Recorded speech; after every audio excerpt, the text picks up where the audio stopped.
প্রথম ওভারে ১৫ রান দিয়ে শুরু করা খালেদ আহমেদই ঘুরিয়ে দিয়েছেন ম্যাচের মোড়। ইনিংসের শেষ ২ ওভারে যখন ২০ রান দরকার, তখন বোলিংয়ে এসে প্রথম ৪ বলেই খরচ করেন ১১ রান। তবে এরপরই দেখিয়েছেন আসল চমক। ওভারের পঞ্চম বলে প্রিটোরিয়াসকে বোল্ড আউট করার পর শেষ বলে তুলে নিয়েছেন সামার স্প্রিঙ্গারের উইকেট।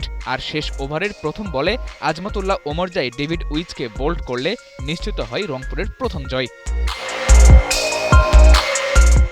এর আগে শুক্রবার বাংলাদেশ সময় ভোরে টস জিতে ব্যাট করার সিদ্ধান্ত নেয় রংপুর রাইডার্স। বাংলাদেশি দুই ওপেনার সাইফ আর সৌম্য পাওয়ার প্লেতে কোনো উইকেট না হারালেও তুলতে পারেননি খুব বেশি রান। সেই ক্ষত পুষিয়ে দেওয়ার আগে সাজঘরে ফেরেন ওপেনার সাইফ।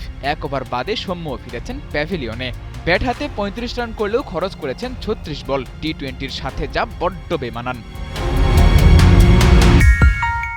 তবে ওয়ান ডাউনে নামা ক্যারিবিয়ান অলরাউন্ডার কাইল মায়ার্স এদিন খেলেছেন ৪৪ রানের মান বাঁচানো ইনিংস। ইয়াসির সোহান কেউই তাকে দিতে পারেননি যোগ্য সঙ্গ।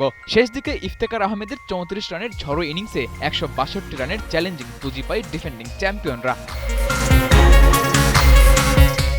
মাঝারি মানের টার্গেট তারাই শুরুটা বেশ ইতিবাচক ছিল গায়ানার। ওপেনার রহমানুল্লাহকে মাত্র ৮ রানে ফেরানো গেলেও দ্বিতীয় উইকেটে খুঁটি গেড়ে বসেন জনসন চার্লস আর মঈন আলী। ২৮ বলে ৪০ রান করা চার্লসকে ফিরিয়ে ৪৮ রানের এই জুটি ভাঙেন মার্কিন রিক্রুট হারমিত সিং।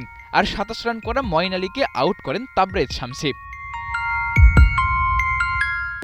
তবে ম্যাচের সব নাটক যেন জমা ছিল ওই শেষ ২ ওভারের জন্য, যেখানে ভিলেন হয়ে এন্ট্রি নিয়ে ইনিংসের ১৯তম ওভারেই দলের জয় নিশ্চিত করা খালেদের হাতেই উঠেছে ম্যাচ সেরার পুরস্কার। জয় দিয়ে আসর শুরু করা ডিফেন্ডিং চ্যাম্পিয়নদের পরবর্তী ম্যাচ রবিবার হোবার্ট হ্যারিকেন্সের বিপক্ষে। সাদাতুর রাফি, ৭১।